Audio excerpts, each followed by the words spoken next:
ಸುರಕ್ಷಿತ ಹಾರಾಟದ ಶಿಲ್ಪಿ ಡಾಕ್ಟರ್ ಶುಭಾ ವೆಂಕಟೇಶ ಅಯ್ಯಂಗಾರ್, ಪದ್ಮಶ್ರೀ 2026. ಭಾರತದ ಸುಧಾರಿತ ಗೋಚರತಾ ವ್ಯವಸ್ಥೆಯನ್ನು ನಿರ್ಮಿಸಿದವರೆಂದೇ ಪ್ರಸಿದ್ಧರಾದವರು ಡಾಕ್ಟರ್ ಶುಭಾ ಬಾಲ್ಯದಿಂದಲೇ ಕಾಣದ್ದನ್ನು ಹುಡುಕಲು ಬಯಸುತ್ತಿದ್ದರು. ನನಗೆ ವಿಜ್ಞಾನದಲ್ಲಿ ಯಾವಾಗಲೂ ಆಸಕ್ತಿ ಇತ್ತು. ನಡೆಯುತ್ತಿರುವ ಹೊಸ ವಿಷಯಗಳ ಬಗ್ಗೆ ತಿಳಿದುಕೊಳ್ಳಲು ಅದು ನನಗೆ ಪ್ರೋತ್ಸಾಹ ನೀಡಿತು. ನಾನು ವಿಜ್ಞಾನವನ್ನು ಆಯ್ದುಕೊಳ್ಳಲು ನಿರ್ಧರಿಸಿದೆ ಮತ್ತು ನನ್ನ ವೈಜ್ಞಾನಿಕ ಜ್ಞಾನವನ್ನು ತೃಪ್ತಿಪಡಿಸಲು ಕೆಲಸಗಳನ್ನು ಮಾಡಿದೆ.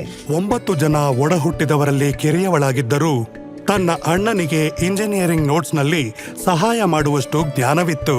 ಅವರಿಗೆ ವಿಜ್ಞಾನವು ಸ್ವಾಭಾವಿಕವಾಗಿ ಒಲಿದಿತ್ತು. ಅವರು ತಮ್ಮ ಶಿಕ್ಷಣದುದ್ದಕ್ಕೂ ರ್ಯಾಂಕ್ ಹೋಲ್ಡರ್ ಮತ್ತು ಟಾಪರ್ ಆಗಿದ್ದರು. ಇದರಿಂದಾಗಿ ಅವರು ಯಾವುದೇ ಪರೀಕ್ಷೆ ಅಥವಾ ಸಂದರ್ಶನವಿಲ್ಲದೆಯೇ CSIR ಫೆಲೋಶಿಪ್ ಗಳಿಸಿದ್ದರು. ವಸ್ತು ವಿಜ್ಞಾನದಲ್ಲಿನ ಅವರ PhD ಮತ್ತು ಲಾಭದಾಯಕ ಉಷ್ಣ ಭೌತಿಕ ಉಪಕರಣಗಳ ಅಭಿವ್ಯಕ್ತಿಯು ಪ್ರಭಾವಶಾಲಿಯಾಗಿತ್ತು. ಇದು ಹೆಚ್ಚಿನ ಒತ್ತಡ ಮತ್ತು ತಾಪಮಾನಗಳಲ್ಲಿ ಅನೇಕ ವಸ್ತುಗಳಿಗೆ ಹಂತ ರೇಖಾಚಿತ್ರಗಳನ್ನು ಸ್ಥಾಪಿಸುವಲ್ಲಿ ಸುಧಾರಿತ ಸಂಶೋಧನೆಗೆ ಅನುವು ಮಾಡಿಕೊಟ್ಟಿತ್ತು. ವಾಸ್ತವವಾಗಿ ಅವರ 3 ಪ್ರಬಂಧಗಳನ್ನು ನಾಸಾ ತಮ್ಮ ಅಧಿಕೃತ ವರದಿಗಳಲ್ಲಿ ಪ್ರಕಟಿಸಿದೆ. ವರ್ಷಗಳ ನಂತರ ಒಂದು ನಿರ್ಣಾಯಕ ಪರೀಕ್ಷೆಯನ್ನು ಎದುರಿಸಿದರು. ಭಾರತದ ನಿರ್ಣಾಯಕ ಗೋಚರತಾ ವ್ಯವಸ್ಥೆಯು ಸಮಸ್ಯೆಗಳನ್ನು ಎದುರಿಸುತ್ತಿತ್ತು. ಅವರಿಗಿದ್ದಿದ್ದು ಕೇವಲ 3 ತಿಂಗಳುಗಳ ಕಾಲಾವಕಾಶ. ಅವರು ದೃಷ್ಟಿ ಗೋಚರತಾ ಮಾಪನ ವ್ಯವಸ್ಥೆಯನ್ನು ಪರಿಚಯಿಸಿದರು, ಮತ್ತೆ ವಾಯುಮಾನ ಹವಾಮಾನ ವೀಕ್ಷಣಾ ವ್ಯವಸ್ಥೆಯನ್ನೂ ಕೂಡ. ಇದು ದೀರ್ಘ ಕಾರ್ಯಾಚರಣೆಯ ಅವಧಿಯೊಂದಿಗೆ ಅತ್ಯಂತ ಬಲಿಷ್ಠವಾಗಿತ್ತು ಮತ್ತು ಜಾಗತಿಕ ವೆಚ್ಚದ ಒಂದು ಸಣ್ಣ ಮೊತ್ತದಲ್ಲಿ ನಿರ್ಮಿಸಲಾಗಿದೆ. ಹಿಂದೆ ಅನೇಕ ವಿಮಾನ ನಿಲ್ದಾಣಗಳಲ್ಲಿ ಆಮದು ಮಾಡಿಕೊಂಡ ಯಾವುದೇ ವ್ಯವಸ್ಥೆಗಳನ್ನು ಅಳವಡಿಸಿದ್ದರೂ ಎಲ್ಲವೂ ಡ್ಯುಯಲ್ ಬೇಸ್ ಲೈನ್ ವ್ಯವಸ್ಥೆಯಾಗಿತ್ತು. 75 ಮೀಟರ್ ಮತ್ತು 50 ಮೀಟರ್ ಹಿಂದೆ 2 ವ್ಯವಸ್ಥೆಗಳು ಇದ್ದವು. ಆದರೆ ನಾವು ಅದನ್ನು ಕೇವಲ 30 ಮೀಟರ್ ಬೇಸ್ ಲೈನ್ ವ್ಯವಸ್ಥೆಯಾಗಿ ಮಾಡಿದ್ದೇವೆ ಎಂಬ ತೃಪ್ತಿ ನಮಗಿದೆ.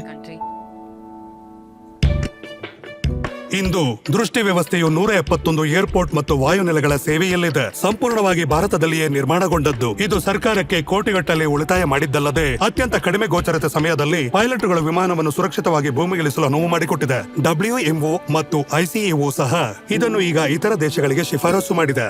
ವಾಯುಮಾನಕ್ಕೆ ಮೀಸಲಾಗದೆ ಡಾಕ್ಟರ್ ಶುಭಾ ಅವರ ಪರಿಣಿತಿಯು ಅನೇಕ ನಿರ್ಣಾಯಕ ರಾಷ್ಟ್ರೀಯ ಯೋಜನೆಗಳಲ್ಲಿ ಪ್ರಮುಖ ಪಾತ್ರ ವಹಿಸಿದೆ.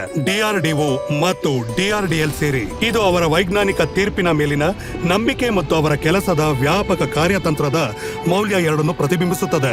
ಹಾಗಾಗಿ ಇಂತಹ ಪ್ರಸಿದ್ಧ ವೃತ್ತಿ ಜೀವನದಲ್ಲಿ ಎಲ್ಲಾ ರೀತಿಯ ಶೈಕ್ಷಣಿಕ ಮತ್ತು ವೃತ್ತಿಪರ ಪ್ರಶಸ್ತಿಗಳು ಇವರನ್ನು ಆರಿಸಿ ಬಂದಿರುವುದರಲ್ಲಿ ಆಶ್ಚರ್ಯವೇನಿಲ್ಲ. ಭಾರತವು ಇನ್ನೂ ಹೆಚ್ಚಿನದನ್ನು ನಿರ್ಮಿಸಬಹುದು ಎಂಬುದು ಅವರ ಅಚಲ ನಂಬಿಕೆ.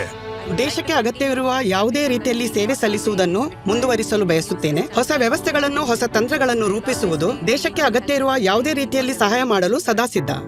ಡಾಕ್ಟರ್ ಶುಭಾ ವೆಂಕಟೇಶ್ ಅಯ್ಯಂಗಾರ್, ಪದ್ಮಶ್ರೀ 2026. ಕೋಟಿ ಕೋಟಿ ನಮಸ್ಕಾರ.